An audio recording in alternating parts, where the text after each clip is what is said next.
Now, The Hunt Palmer Show. Waiting to rise again. You're listening to The Hunt Palmer Show. Brought to you by Quirks, Cajun fried fish and shrimp on 104.5 ESPN Baton Rouge. This is the moment you've all been waiting for. Locking down the middle of the day. Live from the Raising Cane studio. This is Hunt Palmer.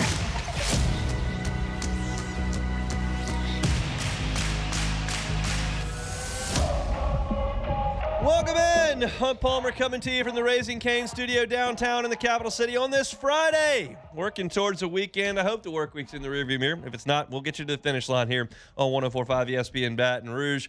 Friday show is brought to you by Corks, Jordan Kitchens, Cassie Spazzali back there on the ones and twos. And plenty to do to preview a weekend of sports here in South Louisiana. Preston Guy will be here in 15 minutes talking LSU football. We get an extended look at the Tigers tomorrow morning. And so we'll have a report at that at LouisianaSports.net. We'll talk to Preston about what he's seen through the first week. The Saints running backs given some props nationally. We'll talk about that in 30 minutes. Sweet 16 got underway last night. There's more action tonight. Of course, LSU women's basketball in action late night tonight from out in Sacramento. Reed Darcy from The Advocate is covering that team. He'll be with us in an hour and a half at 2:30. And we've got LSU and Kentucky on the diamond at the box. That's where we'll start with our opening drive. Welcome to the big league. It's time for Hunt's Opening Drive. Presented by Fabry Chevrolet GMC in St. Francisville. No more than 6 minutes ago, I walked by the desk of one Matthew Musso, host of Musso at the Box, producer after further review. I said, Musso, how are we feeling about this weekend? He gave me no confidence. Gave me no confidence whatsoever. And that's unacceptable because it's time to go. It's time to go for LSU. It's time to play a good weekend of baseball. I know it's in there. I'm not telling you that they're going to do it 8 times in a row moving forward. But I need to see it this weekend. You have dug yourself a small hole to this point. There are difficult series to come. Kentucky is a mediocre SEC baseball team. They are at the box. It's time to go. That's what's got to happen. It's got to start tonight. I'll tell you about this Kentucky team. They're 20-4 on the season. Good record. They are 4-2 in league play. They swept Alabama, then went on the road last weekend to Oxford and lost 2 out of 3 to the Rebels. It's a team and a program under Nick Mingione that, generally speaking, has an identity, and they play to it. I believe that identity is not going to allow them to reach the highest pinnacle of college baseball. I also believe, in the same breath, that it allows them to compete year in and year out, weekend in, weekend out in the Southeastern Conference. They have an identity. It's what they do. They bunt a lot. They run a lot. They don't hit for power. They get hit by pitches. They generally have played good defense, not as much this year. And they're generally not the most talented team in the league. Now, they come in here with Tyler Bell, who is one of the best players in the country, but he's banged up. He got hurt on the first day of the season, as Nick Mingione told Matt Moscona yesterday when he was on after further review. Very similar to the situation with Tommy White. Bell did it on defense, and Tommy White did it diving back into first base. But it was opening day. Big-time prospect, kind of one of the top players on the team, hurts his shoulder on the first day of the season.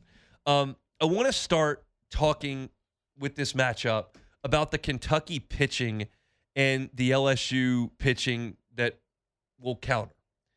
And so let's start tonight. Tonight is going to be a ton of talent on the mound.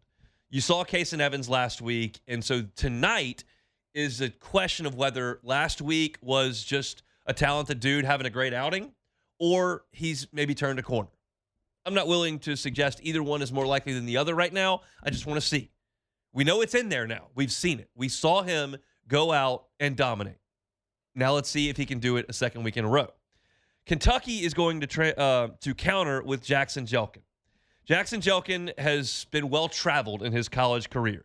He is from Omaha. Coincidentally, he went to West Bellevue High School, which is where Paul Maneri used to practice LSU's team on off days in Omaha. I went there in 2013 when I was in Omaha watching LSU, covering LSU.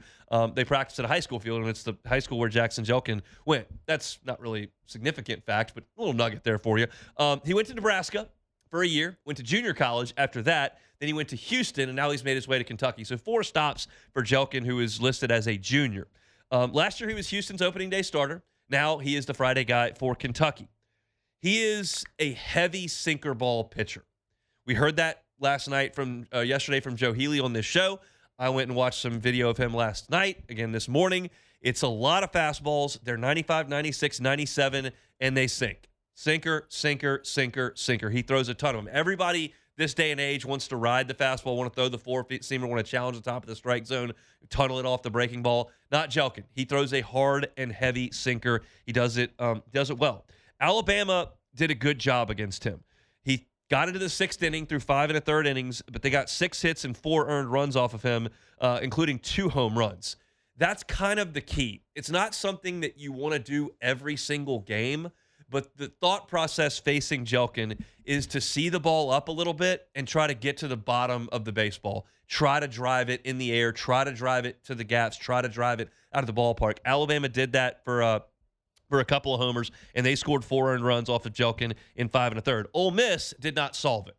Ole Miss is a team that does hit a ton of home runs, but they never solved Jelkin. He threw 7 innings last week, only gave up 4 hits and 1 run. It was on a home run, but he had 6 strikeouts to 3 walks. But the stat there against Ole Miss is that he had 10 ground ball outs and 6 strikeouts. He pitched 7 innings. That's 21 outs. And he got a total of 17 of those, got a double play, 17 of those on the ground. So that is his blueprint.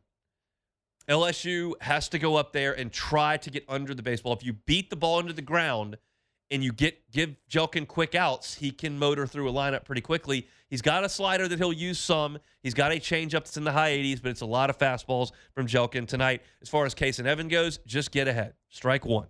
If he can get strike 1 like he did last week, he can start to use that devastating changeup, and he actually threw the breaking ball very well last week as well. So it's a big-time talent matchup tonight at the box. Saturday is interesting. Kentucky has made a switch. LSU has made a switch. Kentucky's was because their Saturday guy has faltered. LSU's obviously was because of an injury. So Kentucky had Ben Cleaver going on Saturdays. I'll talk about him next. But they're going to go with Nate Harris on Saturday this week. Big right-hander who's been pretty mediocre against SEC competition. 2 weeks, Bama and Ole Miss, a total of 9 innings, so just a full game, 9 innings, 5 hits, 6 earned runs, 5 walks, only 7 strikeouts. He has given up a homer and 3 doubles in that go. LSU's countering with William Schmidt. Obviously, Schmidt is better than Nate Harris. Schmidt is better than Nate Harris. And the way that William Schmidt has thrown it, especially in that Dartmouth game, but even the last 2 weeks in SEC play have been okay. It's encouraging, and he needs to build on it. That pitch count got elevated last week. Really good job, I thought, by Oklahoma of spoiling pitches. This is a Kentucky team that generally doesn't strike out a lot either. They're 4th best in the SEC in terms of strikeout rate.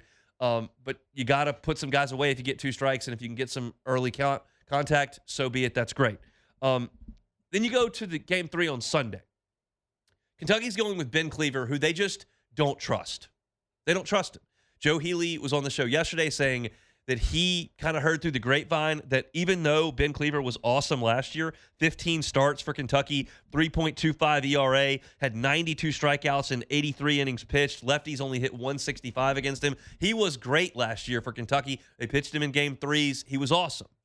But they kind of thought he was out over his skis. He probably couldn't sustain that. His fastball never touches 90 miles an hour. He's not a big physical guy. He flips a breaking ball in. They didn't think that would stand up over the course of this year, what he did last year, and it's been true. And so they get him out of the game quickly. He has not recorded an out in the 5th inning this year, and he has made a start on every weekend. Against Alabama, he didn't make it out of the 1st inning. He only gave up 1 hit, but he hit 2 and walked 2.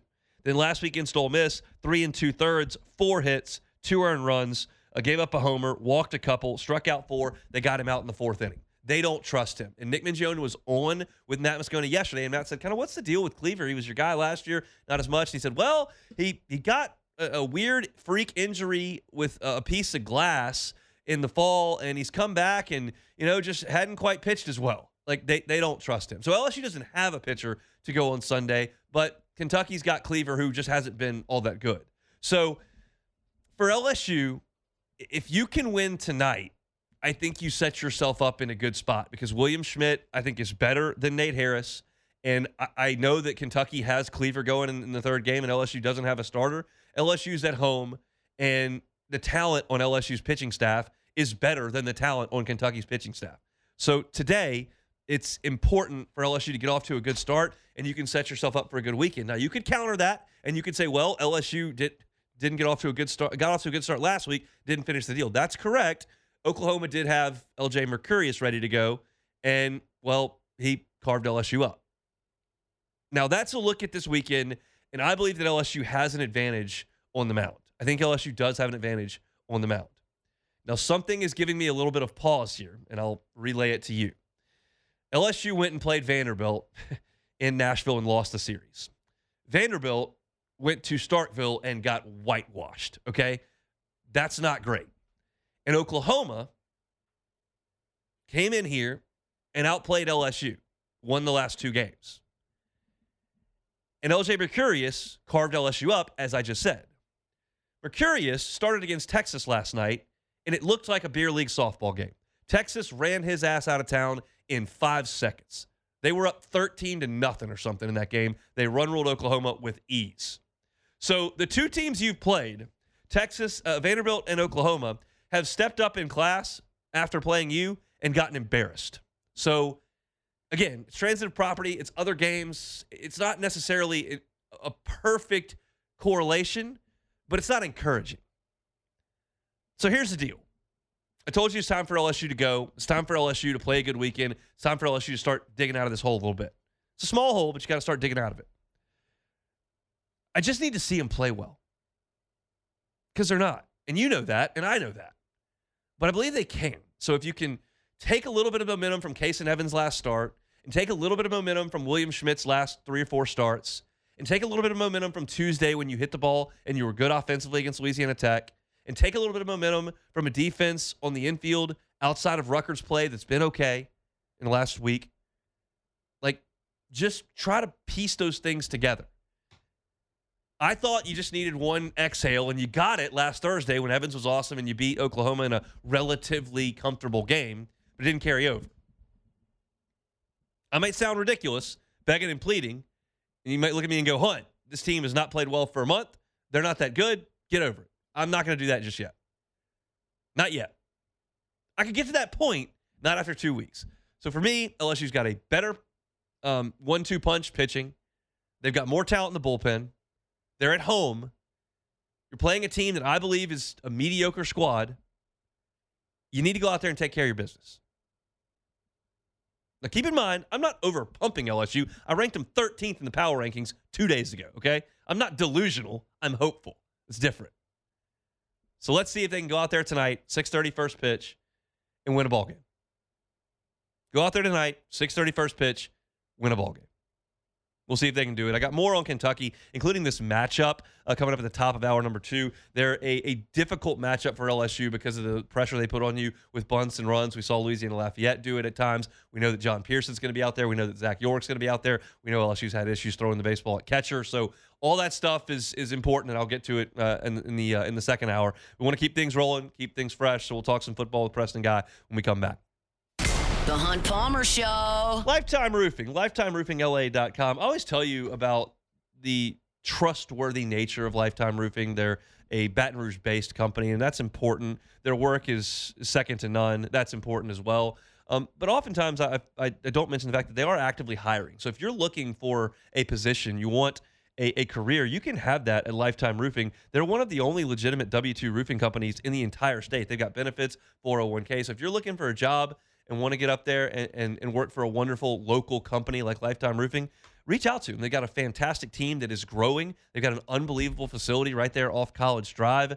It's an exciting place, an exciting vibe when you go in there. I was in there just a couple of months ago chatting with the team over there at Lifetime Roofing, and they're excited about what they do, and they're excited about the people that they have. So if you're looking for a new job, looking for a wonderful company to work for that's got its roots right here in South Louisiana, Lifetime Roofing. Check them out online at lifetimeroofingla.com. That's lifetimeroofingla.com. You're listening to The Hunt Palmer Show, brought to you by Corks, Cajun fried fish and shrimp.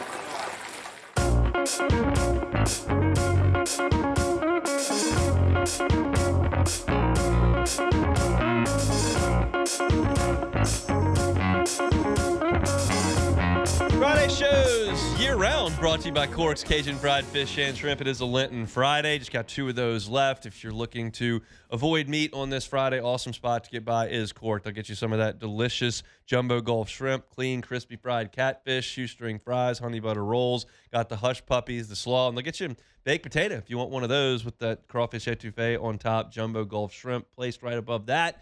Awesome stuff over there at Cork's. Check them out on Government between Foster and Jefferson. They bring you our Friday shows each and every week. Menu is at corksfishandshrimp.com. Preston Guy with tigerbait.com. Always with us on Fridays talking football. Preston, how are you? All right, how's it going, man? Going quite well. I saw you out of practice earlier this week. What'd your eyes see in the 20-plus minutes we got to observe? Yeah, I went straight to skill positions. I'm not really much of a guy who likes to determine how good the men in the trenches are when they're not wearing pads. You know, like, congratulations, you beat the hell out of that dummy. So did the 16-year-old kid at U High. Anyways, you know, I'm just really kind of trying to get a feel for how the quarterbacks are throwing, if they're hitting guys in stride. I think in my time out there, I saw 2 balls hit the ground. So it was, you know, they look sharp. They throw the ball well. And I'm talking 3 guys throw the ball well.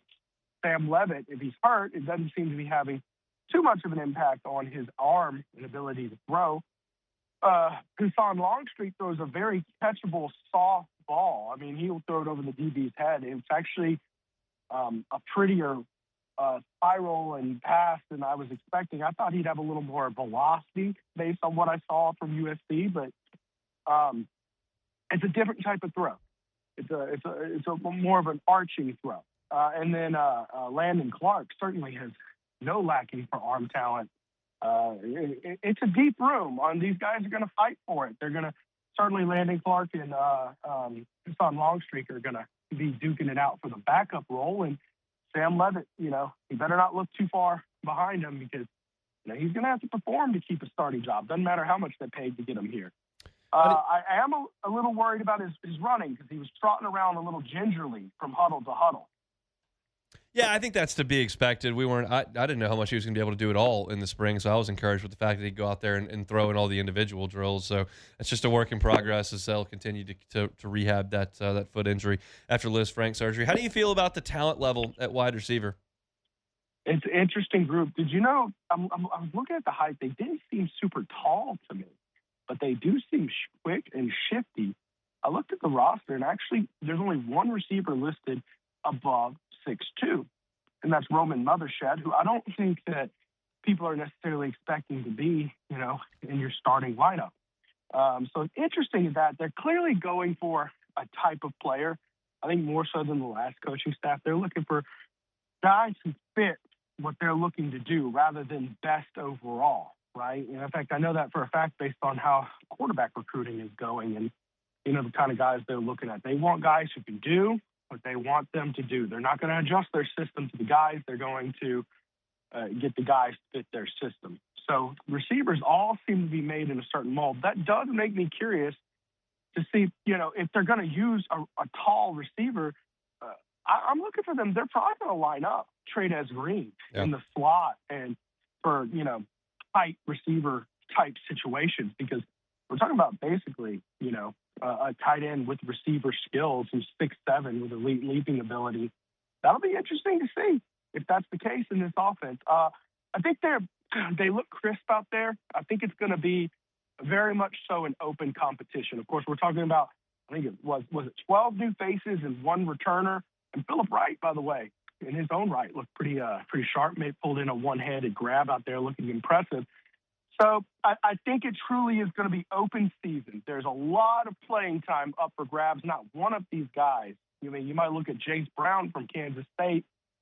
You know, just because you had a good season in the Big 12 as a wide receiver doesn't necessarily always ensure you're going to be a great receiver at LSU. So I think even the surest lock thing, he's not a lock to start on this receiving corps. So I think that'll be a lot of fun to watch. Same thing on the running back side of things. They've been pretty close to where we can stand. So that's a group that you can get a pretty good look at with Kevin Smith running the show over there. Yeah, I took a look at that as well. And when you get that close, which they don't often let us get that close to the drills, you get to see more of the nuances of the coaching and the intensity Kevin Smith brings, how he connects with his players. the look in their eye as he's coaching them. Are they being receptive, or are they kind of shrugging it off? Man, I don't, just ignoring him. Do they respect what he's saying? And it's a good sign. I think that these guys are well aware that Kevin Smith was the national rushing champion at UCF. They respect that. And he's a high-intensity guy. He's a guy who's like, everything I'm teaching you, I can do myself, right? And he's a, likes to show him. It's also a lot of high-tempo intensity where you have to react on what he's doing. That was a good look. It'll be interesting to see that room. Are they going to ride Harlem Berry like they rode Keyone Lacey? Is Caden Durham going to come steal carries? And are any of the guys going to at least take situational reps away from those two? I know a heavy topic of discussion for y'all over at Tiger Bait was Frank Wilson's usage of the running backs. I mean, look, it is what it is, and obviously Frank's no longer here. So how do you feel about the likelihood of that running back rotation in this first year? Yeah, well, I can't guarantee you that 3 years from now I'll feel the same way, but it is a very different approach than Frank Wilson. That was a begrudging topic for many years at Tiger Bait. We could not stand the running back rotation because it would seem like you'd let a guy get the hot hand and then you'd pull him, or even look at the ball game. I mean, Harlem Berry's killing it. He has one fumble. It's a true freshman, has one fumble. He doesn't see the field again, but it's like he's averaging 9 yards a carry. And you're going to yank him out of there? Really, Frank? You have to move the ball at a certain point. This season for LSU, finding situations where you can run the ball consistently came at a premium. So I just think that, it will be nice to find the hot hand and just roll with him. Keep him going, man. And don't put in backs who aren't nearly as talented and aren't as productive just because they're fresh. If you're going to go with a fresh back, you need to make sure the fresh back is better than the 90% starter. That's my opinion. I know that you said you didn't take a lot of time to look at the big guys, and I concur when they're not wearing pads and they're popping sleds. What's the deal? Right. But I did see when they went 11 on 11 with what looked to be kind of the starting unit. You had Seaton at the left tackle. You had Devin Harper from Ole Miss at left guard. At center, of course, Braylon Moore, and then Alu Ba at right guard, and, of course, Weston Davis at right tackle. Like, do you feel like that's a likely group for the Clemson game, or do you want to see some rotation there in the spring? I'd like to see some rotation, especially at that right tackle spot. I think a lot of people would. Let's test some guys out. Of course, Seaton is a plug-and-play there. Braylon Moore, you see no reason to get cute with that. Devin Harper at left guard, that makes a lot of sense as well. Looks like Solomon Thomas is going to be sidelined for a good bit longer. So I was kind of hoping and praying that he would be, able to put it together in year 2 and have a chance to maybe prove why he was a 5-star, but that seems to be hindered or at least delayed a little bit longer. But that right tackle spot, I'm not going to say it's the most likely starting 5 that we see coming into this season, but I mean, they brought in a lot of talented players, and I could see many of them performing better than Weston Davis did a year ago. Preston, guys, our guest, TigerBait.com is the website. He's with us on Fridays talking Tiger football. I guess the last the spot we have not hit on would be the tight end position. Trez Green, I think, is going to be a superstar. Do you think anybody else gets snaps at that position? Do they use some two tight end sets, or are they strictly going to spread the field? Yeah, I think it's going to be a heavy dose of Trez Green. I'm curious. I mean, it would have to be a situational situation, if you get what I'm saying.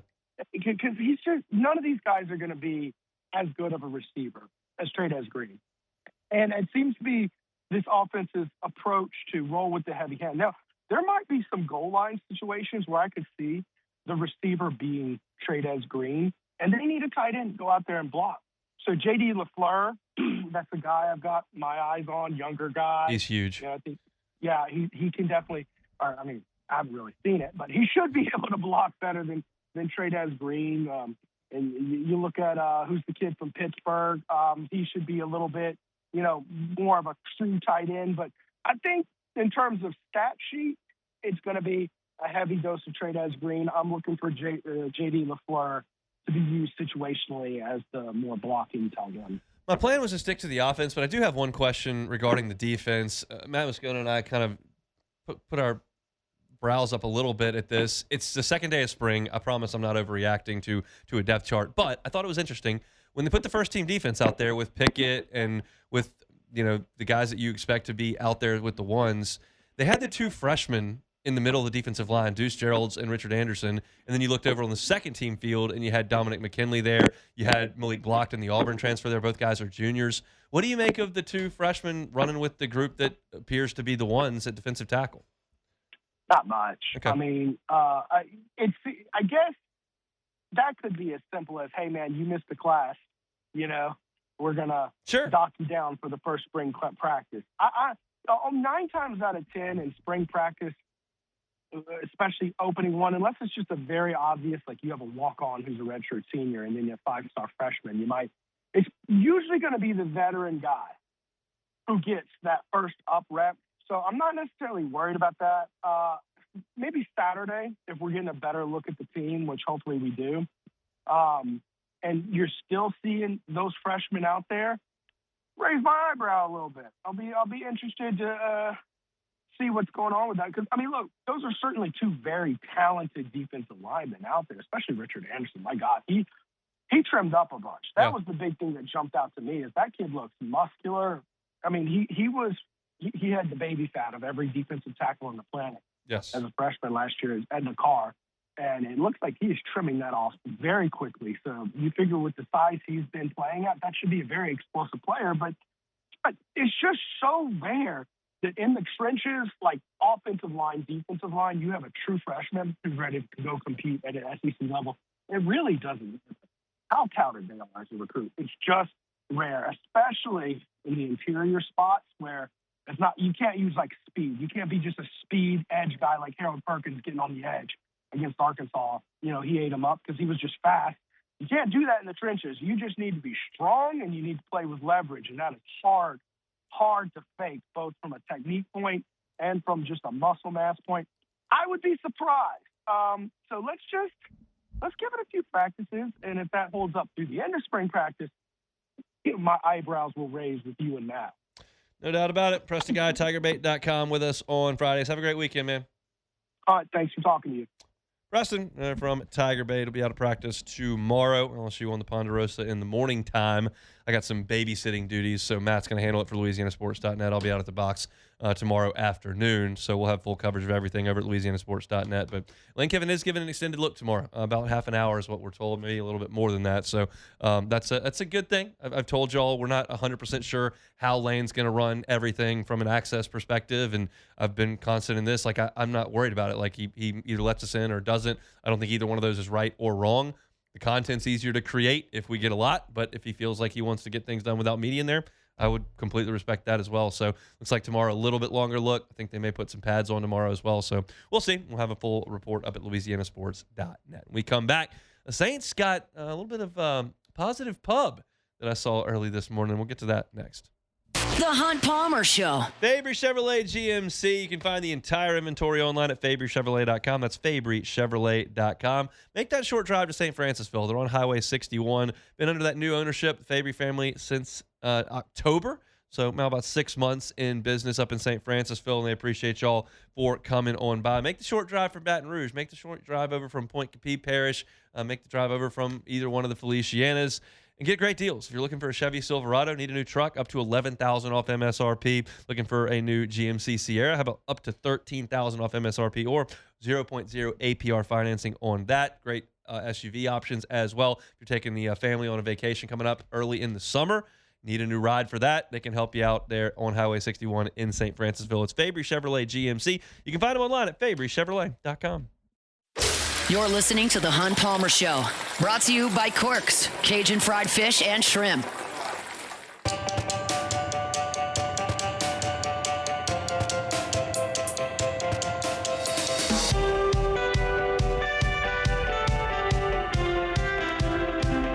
Friday show is brought to you by Quirks. We'll talk some LSU baseball in 25 minutes. We'll recap of last night's action, including a look at how my picks did in the Sweet 16 last night. We'll do that coming up.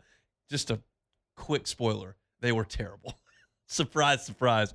We'll do that coming up. First, let me tell you about my friends over at Swing Easy Golf. I tell you about Swing Easy each and every day. It's such an awesome place to go hang out. you want to work on your game, you can do that at Swing Easy Golf Club. They've got the driving range setting there. You can see a lot of the data that you're looking for. You can see the trajectory of your shot. You can see the ball speed. You can see the carry distance. You can see where your club impacts the ball. If you want to work on your game, you can do that. You can also socialize there. Go hang out, play Pebble Beach on the simulator, bring some friends, grab a couple of cold beers. And one of the cool aspects of Swing Easy Golf Club is the fact that they have memberships available. So if you want to pay that membership monthly, get some hours that are free of charge with that membership every single month. Want to stop by Swing Easy before your round of golf. You don't want to it's about to be summer. It's going to be really hot out there. Don't want to hit balls on the range and get soaked in sweat, but you do want to get a little loose before you play.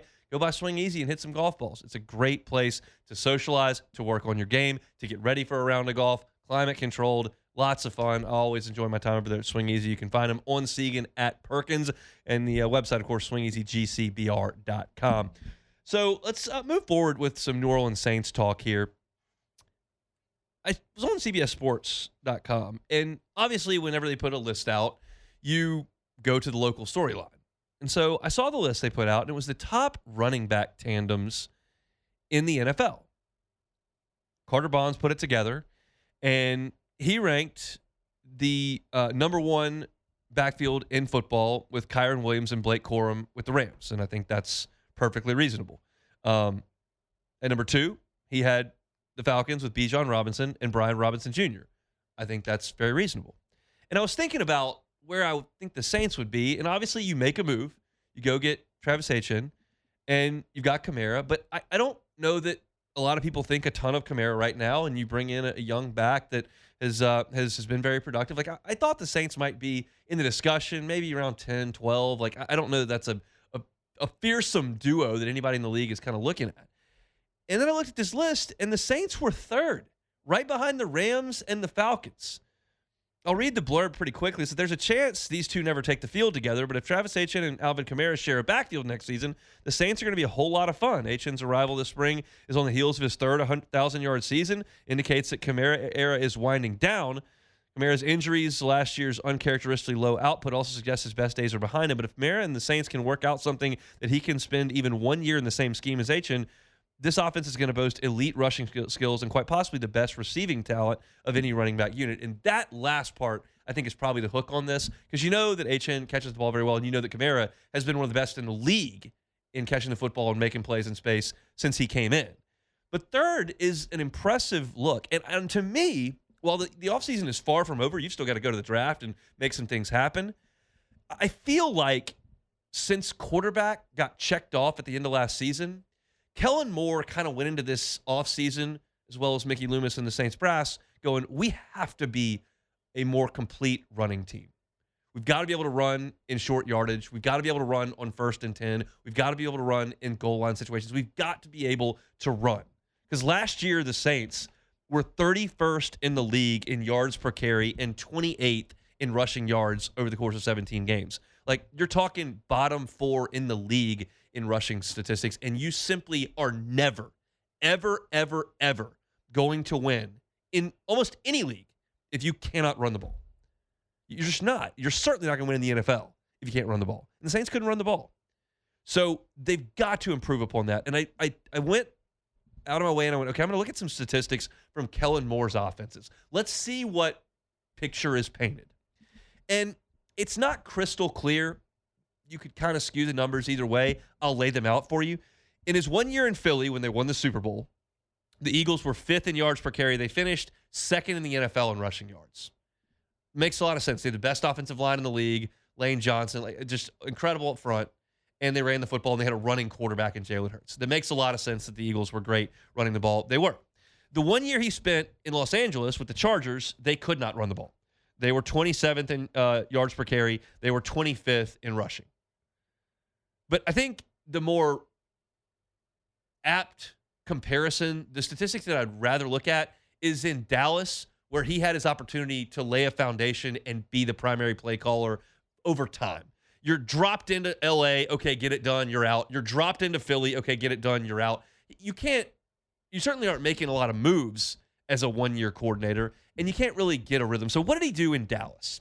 Well, that finished in 2022, where the Cowboys were 8th in the NFL in rushing yards per game. Good offensive line. Dak really doesn't run a lot, but you could run the ball. You're in the top 10 in rushing yards per game. The year before that, 9th in the NFL in rushing yards per game. So in the top 10, those 2 years, his second year in Dallas, which was 2020, 17th, which was not as good. But for the last 2 years he was in Dallas, they were a top 10 rushing offense. And the 1 year in Philly, the second best rushing offense in the NFL. That's something that he has done. Now, he wasn't great running it in L.A. They weren't great running it in 2020 in Dallas. They were 20th in the NFL in yards per carry. So it's not something that I would suggest Kellen Moore's teams always do. I think that's a little bit strong. But it's something he has shown he can do. In 3 of the last 5 years, his teams have been in the top 10 in the NFL in rushing. That's something they've got to get figured out. So you obviously have addressed a need at left guard. You brought in the best left guard on the market. And you've obviously addressed a need at running back in bringing in a workhorse back in Achane to help Kamara out.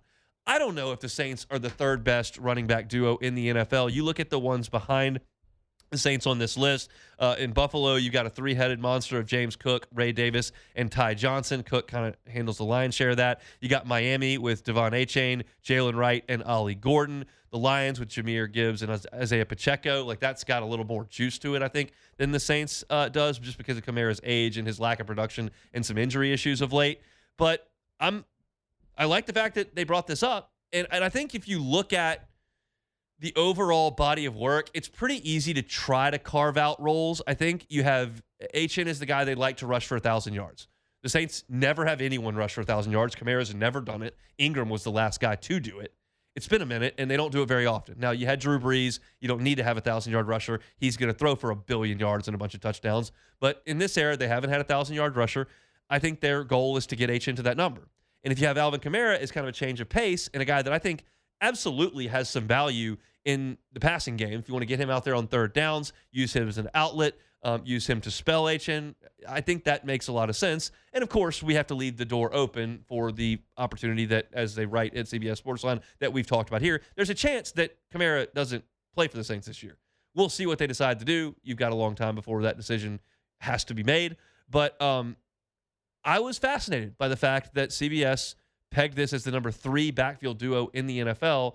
And if it is, if the Saints do have a potent running game, they do go from 31st in the NFL in yards per carry, from 28th in the NFL in yards per game to the top 15, even the top 10, that's transformational. Like, that changes the way Kellen Moore calls games. It changes the way Tyler Shuck has to play. When I think about Shuck last year at the end of the season, I think about him having to run it in. I think about him having to make all the tough throws. I think about them having to hit some big plays and a complete lack of running the football. You change the way he plays if you can run it, and these guys have the talent behind a new-look offensive line to get it done. You bring McCoy back. He's healthy for right now. You're better at left guard. Your tackles are a year older. They can't help but be better. If they do that, it's transformational. It's a one of the major spots the Saints can improve is running the ball. Major spots. And this is encouraging that CBS Sports would suggest, hey, these guys are about as good as anybody in the league if given the opportunity to play together. I think that's a good news for the New Orleans Saints. Jordan, is it the third best running back tandem in the NFL? I don't know if third best, but, I think that this duo does have It says a lot about Achane. It does. I started to get used to calling him. I'm like, Achane, no, you mean Miami? Yeah, it does. But at the same time, it's like, can Alvin Kamara get you between 500 to 600 yards next season? I think he can. As a change of pace, because I'm looking at Tyler Algier for the Falcons, who was playing with Bijan, who last 3 years, 600, 600, 500. If Alvin Kamara can give you that as a number 2, I think he can give you that, and I think that's what he's more suited to do at this point in time. So number 3 is kind of high. Games have to be played. We got to see. But if the Saints do go into the season with Alvin Kamara and Achane, I just think that with those two, it does unlock this offense, and it does give you more options. And, again, you don't have to put everything on Achane. Kamara knows this offense. He's a veteran. Like, he knows what to do. So, and he's not the best pass protector, but he still knows what to do. So I think top 3 is it's a little high, but we'll see. Just a hat tip to H, and we'll see how things go for the Saints. All right, let's come back and talk about my terrible picks from last night. That's next. The Hunt Palmer Show. Radio live reads work. I've been telling you about Ochsner all month long. It's colon cancer awareness month, and it worked because I did not know that on my dad's side there is a significant history of colon cancer. had no idea about that. And my dad's heard me give this read for a month, and he said, you need to go do that. So my wife jumped in the app, and I've got a visit with my PCP coming up to take a look at that. Like, I'm 38. Yeah, I need to get to 40 so I don't have to think about that. I'm 38, so not quite 45, which is what the suggested age is for that colonoscopy check is. But we're going to see what we need to do. And you can do the exact same. Look, the colonoscopy is the gold standard of screening for colon cancer. It can help you detect those precancerous polyps before they turn into cancer. So if you are approaching 45 or you have family history like I found out I do, then schedule that appointment with your primary care physician. Make that appointment at Ochsner Health, primary care provider, at ochsner.org/schedule. That's ochsner.org/schedule, or through the My Ochsner app. That's from our friends at Ochsner. You're listening to The Hunt Palmer Show, brought to you by Corks, Cajun fried fish and shrimp.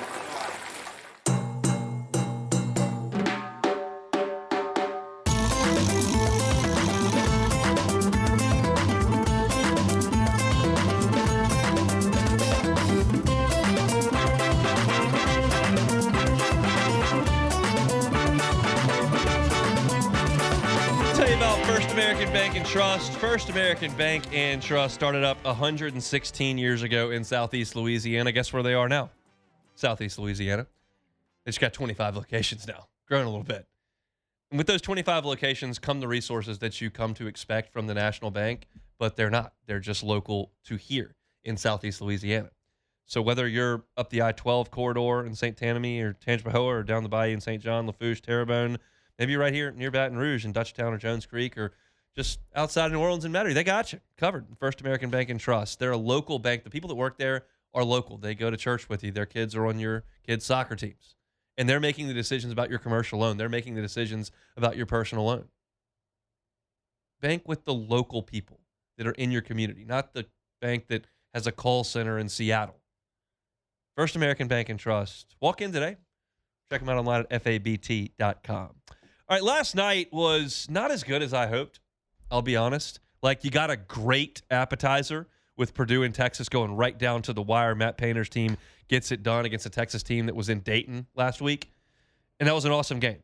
But then, like, the nightcaps were not very good. Like, Illinois bludgeoned Houston, who could not make a jump shot and did not get to the rim and shot 2 free throws for the game. I'm not going to do any research on this. I'm just going to make a blanket statement. No one has ever won an NCAA tournament game attempting 2 free throws ever in the history of Everdom. You've got to attack the rim. They just missed a bunch of shots, and it was just something that you've seen from Houston before, where their offense bogs down, and usually their defense can keep them in it. And they were, to an extent, in it. They were down 2 at halftime, and they were relatively in striking distance early in the second half, but Illinois kind of pulled away. Underwood's a great coach. But the bummer last night was that Arkansas-Arizona was such a dud. And it was a dud because Arkansas could not stop Arizona. They scored. I'm watching this game. I was so excited to watch this game. High-level players, lottery picks, NBA guys, coaches with in varying parts of their careers, obviously, but very, very well respected. And Arizona just beat the tar out of them. I mean, just right to the rim, making buckets, hitting shots, and just nothing for Arkansas. Nothing. Yeah, it hurt. It hurt. But they scored 88 points. If you'd have told me when I walked up the set yesterday, well, they're going to score 88, I would have gone, there's a W. A-Cup probably had 30. Awesome. He had 28, but they gave up 109. Yeah. And it just goes to show that Arkansas, it wasn't like they weren't in the game. Like, they were trying. It's just they literally could not guard a parked car. No. They could not guard a parked car. They were so undersized. Arizona, the 7-2 guy for Arizona, they lit at one point. It felt like every time down, he's going to touch it in the paint. He's going to do some little weak little hook or like a little free throw floater, and it was going in every time. And Trevin Brazile kind of likes to play on the perimeter. He likes to shoot threes. He's long and lanky, and like they took him to the block and said, "All right, come on down here," and he didn't want any part of it, and like they just got dusted. I tell you what, to make it a little bit personal and to bring it to kind of a local storyline, I feel like what Arkansas fans are probably feeling this morning was the way I felt. I remember vividly being on the field at Alec Box Stadium when Aaron Nola, his career ended. It was 2014. He pitched brilliantly in the regional, and Houston came back and beat LSU on Sunday and then forced a Monday game, and Houston beat LSU on Monday to eliminate LSU at the box in the regional. And that was the end for Nola. He was a junior. He was going to be a top 10 pick, and that was going to be it. And I remember looking at him in the dugout and thinking to myself, man, when you've got him on the team, you think you've got a chance to do everything you want to do because he's such a weapon. He's so much better than everybody else. He's always the best player on the field. And Nola would give LSU that in the regional, and he did. He would have given it to him game one of a Super. He'd have given it to him game one of an Omaha. Like, no one could beat Aaron Nola at the end of his career. For 2 years, just no one could beat him. And I remember thinking, like, I can't believe this team didn't get out of this regional because as long as you have him, you think you got a chance. And with Arkansas, you've got Acuff, who had the best season in the history of Arkansas basketball. Better than the guys in the national championship team. This is the best season in Arkansas basketball history, and now he's gone. And when you had him on the team, you're a 4 seed. Arizona's going to be tough, sure. Getting into the final, like, you're going to see some heavyweights the rest of the way. But if you have him, he can do it. And now it's over. And they do have a couple 5 stars coming in. It's Calipari, and hope will spring eternal next November for them. But when you got Acuff, like, you think you got a chance, and now it's over. It's over, and you hate to see a player like that go. But at the same time, you have a Calipari. They'll be okay. There's going to be another 5. They got 2 of them coming. Yeah, it's not another Acuff, but they'll get another 5 stars. Calipari, that's what he does. When you got the star, man, yeah, it's a good feeling. When LSU's got Skeens, like, it's a good feeling. When you got Jaden Daniels coming out of we may not stop anybody for 4 quarters, but we got 5, so let's go. Like, when you've got a dude, it's fun to have a dude, and they had the dude. And we'll see what happens next year. But that guy was something special. That's a fun college career to watch. 28 points in what will be his final game as a Hog, and I wouldn't bat a single eye if whoever's got that number 1 pick in the NBA draft decides to take him first. We'll see if that's the case, but I wouldn't bat an eye. That's it for hour number 1 here. We're brought to you by Cork's Cajun Fried Fish and Shrimp. We'll take a time out, come back and talk some LSU Kentucky for tonight. Reed Darcy in 35 minutes talking LSU Sweet 16 from Sacramento tonight. That's coming up in hour 2. The Hunt Palmer Show. The Hunt Palmer Show. Highland Insurance Group, HighlandIG.com. HighlandIG.com is that website. Look, if you're looking for commercial property and casualty insurance, there's no better place to look than the Highland Insurance Group. I've spoken to that group on a number of occasions and always come away so impressed with their technical knowledge. I didn't love the insurance game when I was in it, but now that I'm out of it, I kind of get fascinated in talking of what things look like now. And they truly have experts over there. So if you're looking for, hey, I need someone to save me 20% on my commercial insurance, probably not the call to make because, look, it would be nice, but in this marketplace, it's probably not realistic. But if you want to make sure that your business is covered, that you're paying for something that is going to help you in the event of a loss, the Howard Insurance Group will make sure of that. They're experts in reading coverages and finding markets that provide the right coverage for their clients. Check them out online at HighlandIG.com. They're here in Baton Rouge. They can help you out statewide. Jonathan Carbo and his team at the Highland Insurance Group, they're online at HighlandIG.com.